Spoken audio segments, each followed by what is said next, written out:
This is always ready, Matt Cardona, the internet champion and the host of the Major Wrestling Figure Podcast. But there's another podcast I want you to check out, and that is the Crash and Burn Podcast. Check it out every single episode. Make sure you subscribe, comment, like, do all that fun stuff, and you never know.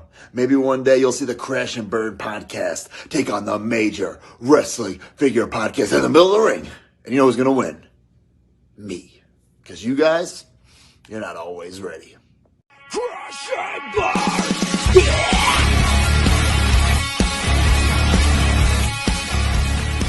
Good morning, good evening, good afternoon, whatever time you're watching this, everybody. Welcome to another edition of the Crash and Burn Wrestling Podcast. I almost said Moshcast. Today we are going to do a bad pay-per-view. Because why the fuck not? Because we can. And so, today's episode will be the review of the 2019 WWE Stomping Grounds Premium Live Event or pay-per-view. And this show took place at the Tacoma Dome in Tacoma, Washington. And then it was a one-off event that replaced Backlash for 2019 as Backlash became a thing again in 2020. Before it became WrestleMania Backlash. In total, this had 9 matches, so you know what? Let's quickly finish this episode, so that way we don't have to dwell on how bad this pay-per-view was. Oh, we're gonna dwell on this shit. Oh yeah, we're gonna spend as much time as we want on this. Just AJ. Yeah, just like AJ. Hi AJ. Hi AJ, we wish you were here to rant on this pay-per-view, but enjoy your vacation. Happy summer, everybody. Anyways, my name is Jason Bailey. Me wearing Adam Cole, even though this is a WWE episode, but I can wear whatever I want. Hi Lucas, wearing your Just Do It shirt. Yeah, just do it, fuckers. Anyways, hello. Yes, I don't have any WWE shirts. And the AEW shirts, because I do not know why, because I just don't have time to get it. I'm comfortable. And that's the thing of me. I'm all comfortable with my clothes. But, ladies and gentlemen, it's the 2 rings now, but 3-ring bastard himself, Lucas Tencio, and we're going to do, unfortunately, Stomping Grounds. This one have aged pretty well. We will see. But only thing I'm going to say about this, it took into a place where no one knows what the fuck that place was. And really the only thing I say about that is I just had a white nose rainbow on my ring light. I know it's not showing right now, but I was like, hey, kind of like gay like me. But, let's get into this one. Yeah, Stomping Grounds. This episode was a long time coming. Yeah, it was coming. Yeah, but we're not going to get into why we didn't get to do it before. But what matters most is that we're doing it now. Yeah. So, first match, pre-show. This was a match from 205 Live. Oh. 205 or 205? 305 Live. Yeah, 405 Live. Alright. We had Drew Gulak defeating Akira Tozawa and Tony Nese. This was for the Cruiserweight Championship.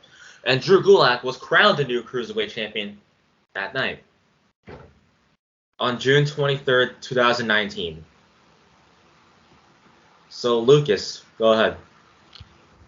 I just recently watched this match a little bit. I think there's a pre-show on YouTube, if I'm not mistaken. But this match to me wasn't all that bad. I think Drew Gulak is a damn good performer. It sucks now that he's just being wasted and just being used as this announcer and just used as a jobber.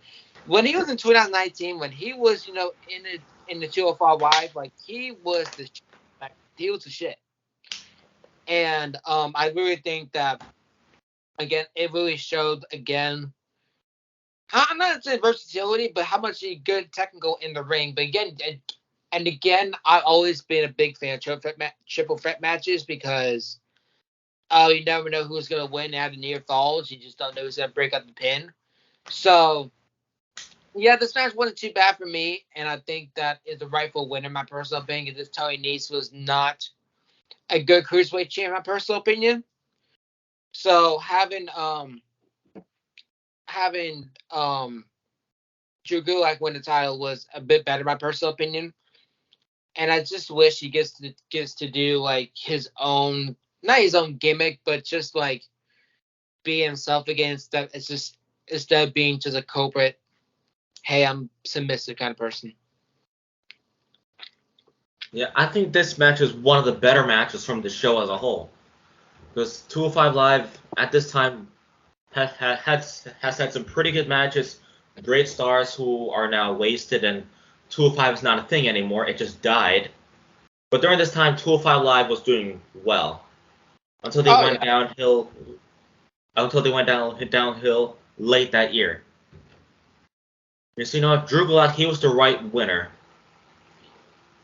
And then I think he should really do more instead of being wasted and just have a suit on and be an announcer. I think he should be used more for the main roster. Oh yeah. Because he was treated well in 205 Live. He was. I think this match is one of the better ones. Oh yeah. So you know what? Great kickoff show. But the first match on the main card from Stomping Grounds, where we're gonna stomp the ground. Yeah, it's time to kick ass and take names. That was the tagline. I like to kick some ass and take names. I definitely like to fuck ass and take names too. Anyways. All right. Becky Lynch defeated Lacey Evans. This is for the Raw Women's Championship. Oh, this is the start of the fucking storyline with Seth Rollins and all them. Oh, Lord. Oh yeah, during this year, it was all about Seth and Becky's relationship, and with Michael Cole constantly pointing out that they're dating. One thing about this. If I don't care if it's the biggest celebrities in the world in WWE, do not bring any relationship into a storyline. It gets boring right out of the way. All of us here, yes, we did accept, we did like the behind the scenes and everything like that. Yes, that's cool. But we don't need that in the storyline. We don't. And yes, the match in Extreme Rules was great, my personal opinion. But it doesn't need to be a storyline. It doesn't need to be. Let them have their own storylines. Let Seth Rollins face Baron Corbin. Let have Becky face her own thing and anything like that. Like, why would you have both of them? You have two shirts in there that was stupid. The man's man. What the fuck is that? Man's man. Who would buy that shirt? I don't know. Probably their kid, but we're not going to talk about that. But anyways. But the problem I have with that one is the same thing with AEW again when they bring out San Guevara and Ty Conti. And I love AEW. But they should not bring couples into storylines. It messes up not just the relationship, but also messes up the fandom of the community around them. Because it gets very boring repeated once you keep on repeating it. Yes, we fucking get it. We fucking get it. We get it there in love. If it's like on ski relationship, that's fine. But if it's like actually a life relationship, keep that private, y'all. We don't need to be on a storyline or anything like that. Yeah. But moving on to the match, though.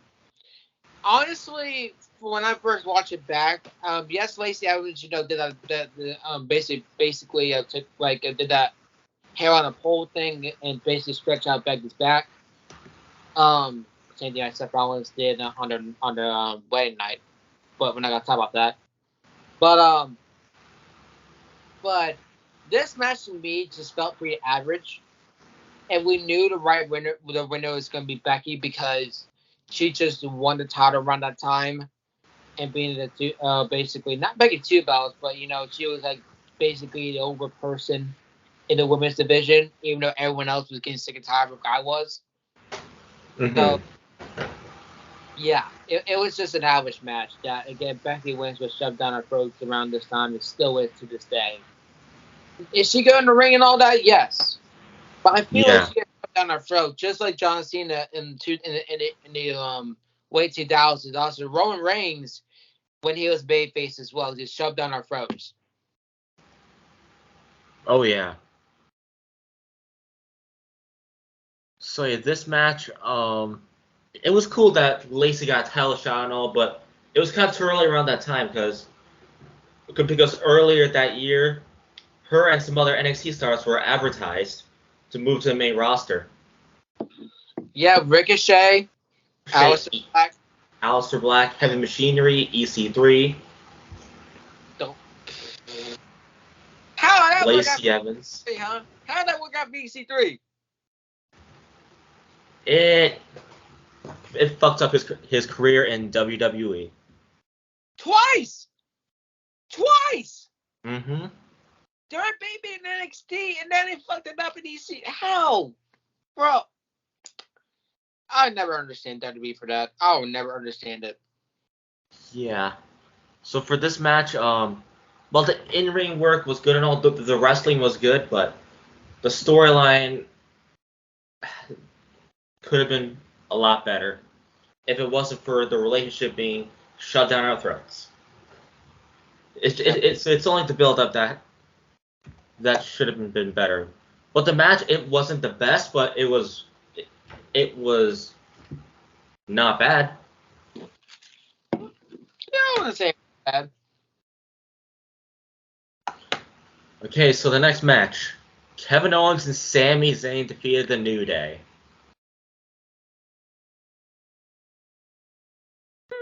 Why don't you go ahead, Lucas? Again, this is the same thing with this pay-per-view. There is some good matches, and there are some average, some bad matches. This is not one of the bad matches, my personal opinion. To me, this is again it was a good tag team match, but again, we knew Kevin Owens around this time was facing Kofi for the title at Money in the Bank. Oh yeah. Or this was the start of Kevin Owens having the heel turn, and then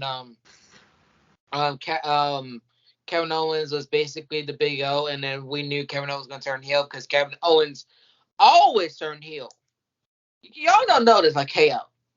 Never trust KO with a partner. Never trust him. Same thing with Jericho. Same thing with Sami Zayn. Same thing with Kofi. And same thing with Logan Paul, or what the fuck it was. Like, don't trust him. Like y'all should know better than that. But with this being said, though, I think it's a right decision to make because you don't have a New Day win all the time. And Kevin Owens, and Sami Zayn, being an entertaining tag team. Like, they always been a really entertaining tag team. Oh yeah. I love what they did with the Shane McMahon and Bryan Danielson. I like what they did. That was good. Too. I love what they did with the Kurt Angle and everything like that, with their like backstage stuff with Kurt Angle with that said TNA is hiring. Oh. Yeah. That was funny. Yeah, but honestly to me, that match to me was, again, not the best, my personal opinion. But I feel like, again, they definitely exceeded my expectations of the match because of how much this card was basically going down the shit. So, yeah, it wasn't too bad. Yeah, I'll have to agree with that. This match was not bad. It's one of the better ones, along with the match from 205 Live. So at least we had two of the better matches on that card. So you know what? I liked the match. It was okay. I mean, it's definitely an honorable mention. Like, it's not the greatest match of all time, but it's definitely a good match. Yeah, I think again probably the next match or the second other match is gonna be the best match to call my personal opinion. I'll explain why. All right. So overall, the match was okay. Next up, this is for the United States Championship. Oh, Ricochet it's the best match to call. Don't even ask me. Ricochet defeated Samoa Joe. So now this was a pretty good match. Another one of the better matches. Ricochet, he deserved that title. So him making his way to the main roster, after a great run on NXT and putting on great matches there, he's one of the top athletes there, and him winning that title at that show, his first main roster title, I'll say. It's definitely a great win for him. With a great match with Samoa Joe, I think the build-up is one of the better ones. Mm-hmm. So you know what? A well-deserved win, a great match.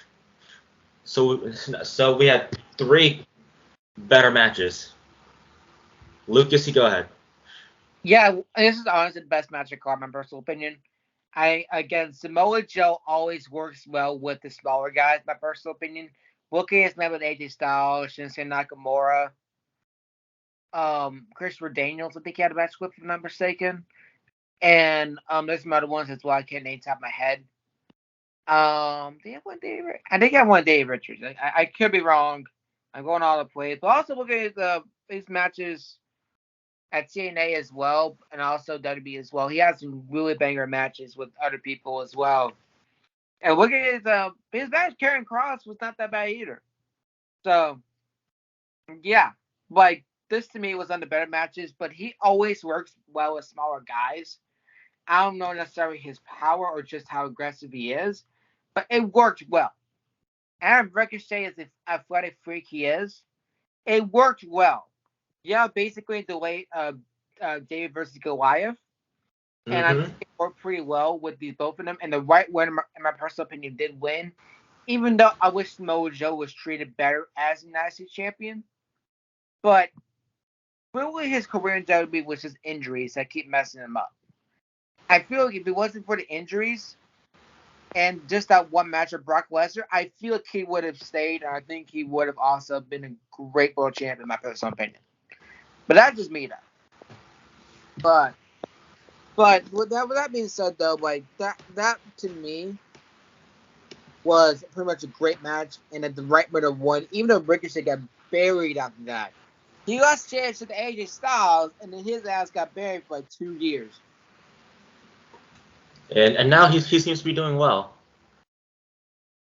Maybe I hope he does, man. He deserves it, man. Oh yeah. So anyways, we both went here. So next one, Daniel Bryan and Rowan defeated Heavy Machinery. This is for the SmackDown Tag Team titles. I didn't really like this match. I was spinning bot. Yeah, how about you go ahead right now? I'll be real with y'all. I like the my voice.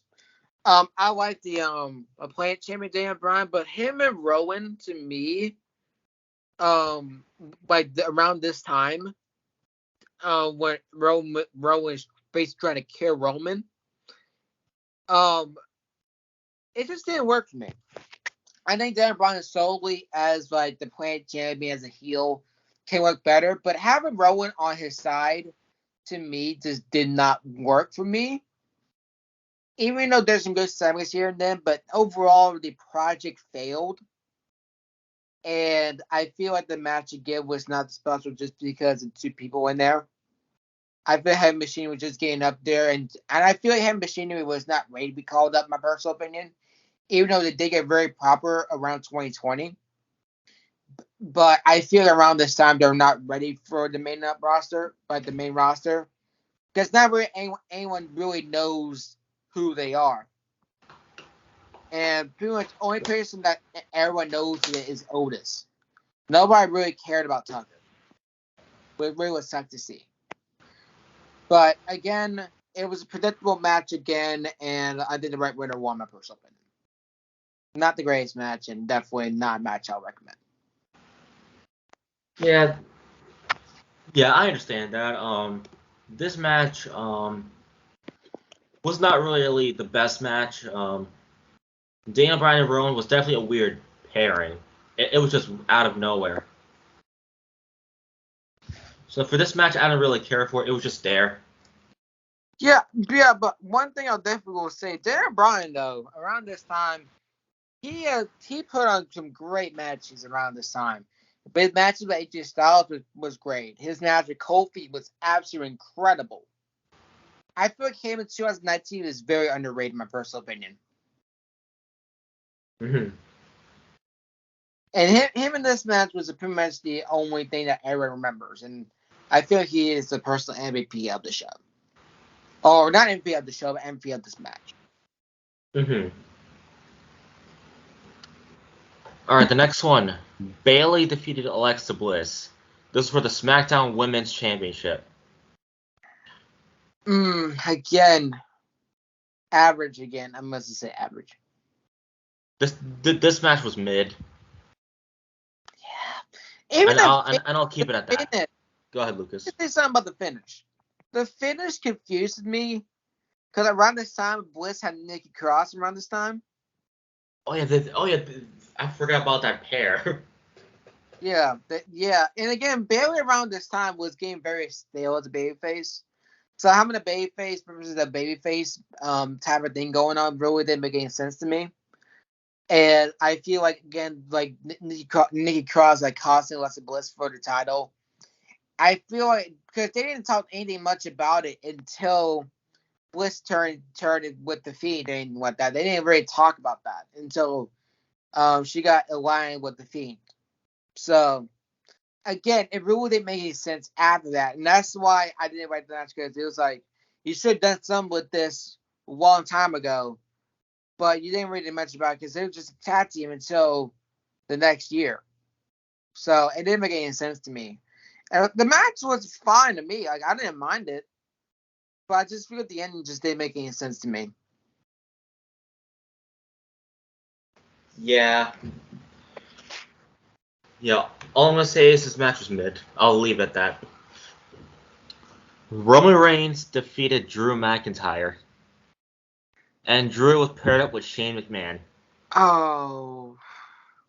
So of course they had Shane have the ring announcer say the best in the world. Well, Greg Hamilton has done that better than Mike Rome. Like I remember Mike Rome's voice cracked.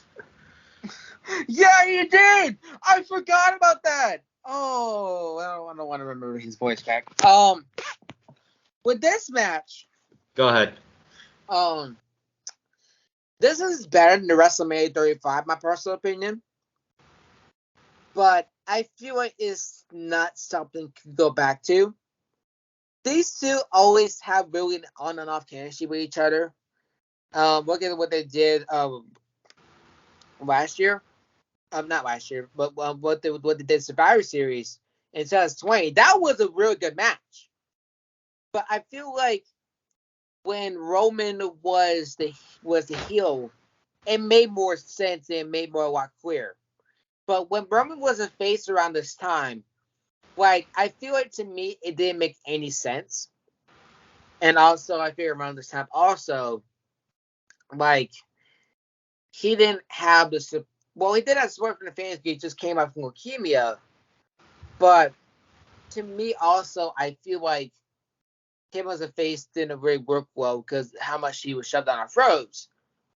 But the match with Drew to me, again, it's better than WrestleMania 35, but not as much. It's not really special because Shane McMahon and Jim McIntyre should never be a pairing. Should never been. It did not work out. It did not work at all. Like, it was a constant McMahon thing over and over again. They just want to take TV time away from superstars that deserve it. That was the biggest issue. They're about. Like, the best in the world shit. That shit was pointless. Having, Shane and Drew, like, that shit was just pointless. We didn't need any of that. We didn't want you in that ring. No one else around this time wanted this. And it proves, y'all. I don't want to see Shane Mac in WWE. I don't want to see Shane Mac in the ring ever again. I don't care if he jumps off a damn helicopter. I don't want to see him in a damn ring again. He needs to stay his ass retired. Bottom line. Yeah, that was the biggest issue of 2019. He was the biggest issue. Kevin Owens said it finally. He said it perfectly. Heck, even the locker room was fed up with it. Everyone was. Mm-hmm. But moving on, this match again was not anything special. Yeah, this match sucked. Alright. Kofi Kingston defeated Dolph Ziggler by escaping the cage. It was a steel cage match for the WWE Championship. Oh, this one, Kofi did that the jump over Ziggler with the time. I remember that. He jumped over Dolph to win the title. That was creative, though. That was creative. I'll give it that. That was creative. That was pretty creative. Kofi's always been creative. Look at what he did with the Rumbles. He's always been that creative with what he does. Even though he botched what happened, even though he did botch this year's Royal Rumble when he tried to do the John Morrison thing. But yeah, I feel this match to me was a tad bit too long, just a tad bit. But the ending was very creative, and always these two to me, like ever since they had their matches in 2010, I feel like they always have a good, decent chemistry with each other. So again, this is not really a bad match at all. I really think these two can really have a good match with each other if they have the time. But again, I feel like having Ziggler again, like having the "it should be me" thing, like I feel like that didn't work for him. I feel like again, "it should be me" thing should have just been like long gone. Y'all remember it should have been me? Oh my god. And Dolph Ziggler just gets jealous and jealous. It should have been me. It should have been me. Then that's jealous like Ziggler. Roast his ass. But anyways, with that being said though, like yes, these two are a great match, but I feel like this match was a tad bit too long about liking. So, yeah. Yeah, this match, it was 20 minutes long. It was just dragged. Yeah, it didn't need to be that long, but the only good part of the match is the ending. Oh yeah. So I wouldn't now mind seeing Ziggler with the title, but I feel like Ziggler with the title would be a little bit too late because I feel like if you had Ziggler around the time of 2016 and 2015 Ziggler, I feel like he would have got a title like right then there, be perfect. So hopefully, hopefully y'all use him right this time. If you don't use him right, he's gonna go to AEW. He's gonna go somewhere else. Bottom line. Seth Rollins defeated Baron Corbin. This was a no count out, no disqualification match for the Universal Championship. Lacey Evans was the special guest referee. This is where the show goes to shit here. This was where the shit show begins.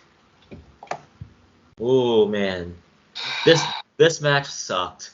The crowd was booing. Even the commentary team was saying, "Oh, this is ridiculous." Yep, it was ridiculous. So this was terrible.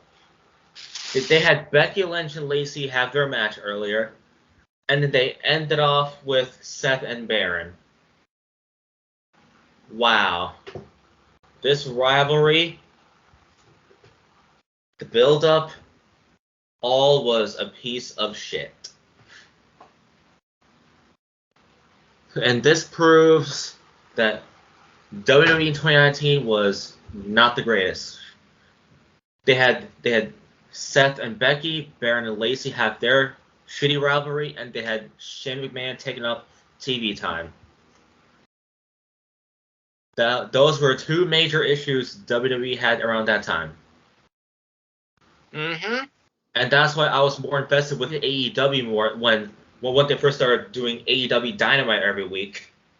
Mm-hmm. And that's when I started spending money on their pay-per-views. Mm-hmm. And yeah, wow. So again, two major issues, and I was more into AEW around that time. But then I started getting back more into WWE around the time they moved SmackDown to Fox. And when they had the premiere week. Yeah. That's when I think things stopped being a big issue and start to improve a little bit. Yeah, the issue I really have with wrestling in general, this is the thing. WWE has not been consistent, and that's the major issue I have with it. Like, it's never been very consistent. Of the things, it usually repeats itself. That's the problem I have with it now. Like, it's always the same old matches, and it keeps on repeating itself with the same storylines and everything like that.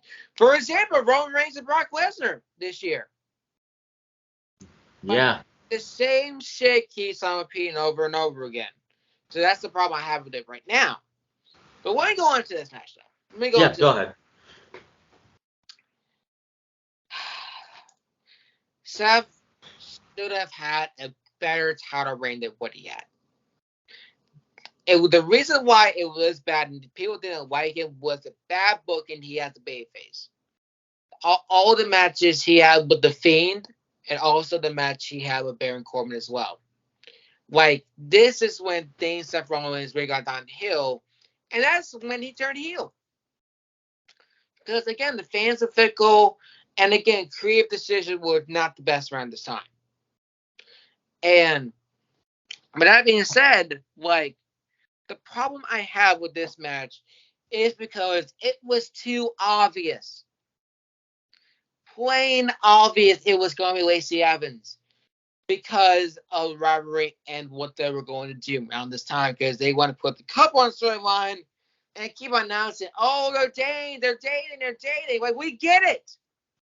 We fucking get it.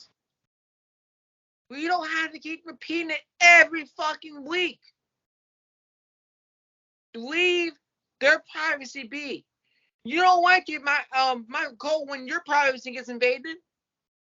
Oh yeah. So how about you leave your mouth shut and focus on what the match is going on for you and all you little writers and such. Yeah, do your job, Cole. Well, he's doing now Pat McAfee, by the way. Yeah, he's better with Pat McAfee. But let me tell you right now.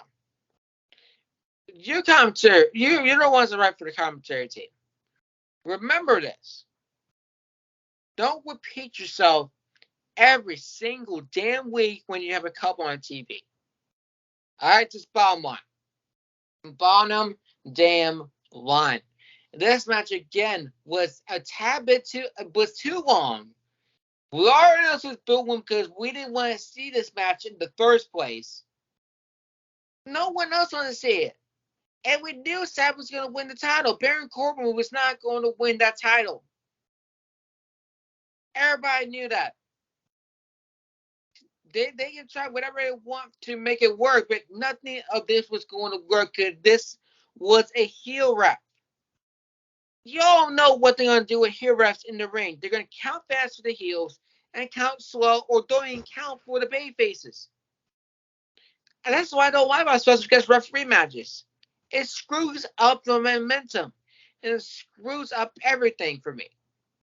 Not everything about it is just fluid. This match was a sloppy mess. Just like this pay-per-view was. It was a sloppy mess. Even the fans in there were booing. Exactly. And the ticket sales were an issue there too. Everyone thought it was going to be somebody else. Everyone thought it was going to be Bray Wyatt or somebody like that was going to do this. Nope. We get Lacey Evans. We knew going to be screwed up in that. Because I'm just glad we're past this time. And I'm glad that Seth and Becky are still together. Because I still think, again, they're a good couple. But please don't bring it back to the storyline. If y'all put it back in the storyline, this is what things are going to go bad. Yep. Yeah, and I'm glad they took that as a learning experience to not bring couples on TV. Well, real life couples. Take notes, AEW. Yeah, same to AEW. Learn from this mistake. And you know, I think around the time when the premiere week happened, when SmackDown moved to Fox and things changed, around around October, I think things start to slowly improve. And things have gotten better. NXT carried that year. Yeah. Yep. NXT was definitely a better year. And then I was more into that and to AEW because around that time they started doing Dynamite. Yeah, black and gold and 2 black and gold brands going at it, man. That Oh was. yeah, I remember the Wednesday Night War happened. I didn't even care for that war. I didn't care for it either, but my God, you have some great matches here and then. I just sucks again because 2020 happened. That's the sucky thing about it. Cause I wish we got like Adam Cole at WrestleMania. Like that would have been awesome. But whatever. Yeah. All Yes. right, boys. I'm gonna give this show. Ratings. Go ahead. I'm gonna give this a 4.5. Here's the reason why I give this a 4.5. You have some good matches here and then. You have like 3 or 4 like decently good matches. But the rest of the card is very just sloppy. It's just not a good show overall. And just the bad things that happen on the show really dictate of this pay-per-view what's going to be. That's all I would say about that. Jason. I'll give this a 3. There are 3 good matches only, and that's it. All right, time to do Stomping Grounds sucked ass overall, and yeah, then I don't like that. And WWE was going downhill until at least Premier Week. Otherwise, Wednesday nights around that time were the perfect night to be a wrestling fan. Oh, the score is bad. And yeah, the build-up sucked, but at least there were some good matches that at least saved the show a little bit, but not good enough to give a high rating. Yep. So not 3 out of 10. The score, ladies and gentlemen, is a 38. Yes, Stomping Grounds has failed the exam. Yep, it failed the exam. No, it didn't even fail the exam. It got worse. They got like a fucking Z or a fucking X, bro. Like, they got an F. Yeah. On the exam. Kick ass and take names. What a tagline. Yeah, more like sucking ass and take names too. No. I got a perfect one. It's more like licking ass and basically not taking names, but licking ass and leaving. Just like all the baby mama shit, but we're not gonna talk about that. But anyways, go. Thank you all for watching this episode of the Crash and Burn Wrestling Podcast. We reviewed WWE Stomping Grounds. Our next episode will be Backlash 2016. Thank you for watching, and we'll see you then. Alright, I guess I'll take it away. Ladies and gentlemen, in the genderless and fluid, and all the trans people in the world, it is the Rainmaker saying thank you for watching this episode of the fastest rising podcast in all of wrestling. Professional fucking wrestling. Fucking wrestling, the Crash and fucking Burn Wrestling Podcast. Yeah, beat that meat over there. Anyways, thank you guys for watching me basically rant about this episode, not giving a shit because I don't give a shit. But definitely check out the Moshcast. We just did Love and Death by Perfectly Preserved by Love and Death. My bad. And coming up, we're going to do a Man Overboard. Don't Heavy Love by Man Overboard. And also next week for Moshcast, we're in top 10 Bear Tooth and a Slipknot. So. And we also got SummerSlam week because we got the predictions coming up. The following week, we got SummerSlam 2016 and 17. Yep, both of those right there. Both pretty good. And fun fact, both of those SummerSlams took place in my hometown of Brooklyn, New York. Of course it did. But definitely again check those out. Check out upcoming ones as well. Cinematic Analysis, we rescheduled the thing till Sunday to do Evil Dead. I was not fortunate I'm probably gonna be on for that episode as well, just in case anything happens. But yeah. Also, check out again our beautiful friends on other social medias and such. Madi, Belmore Tube, and everything. Y'all can check that out or whatever. And yeah, that's all I say about that. And I will see y'all for Backlash 2016. Everybody. Crash and burn!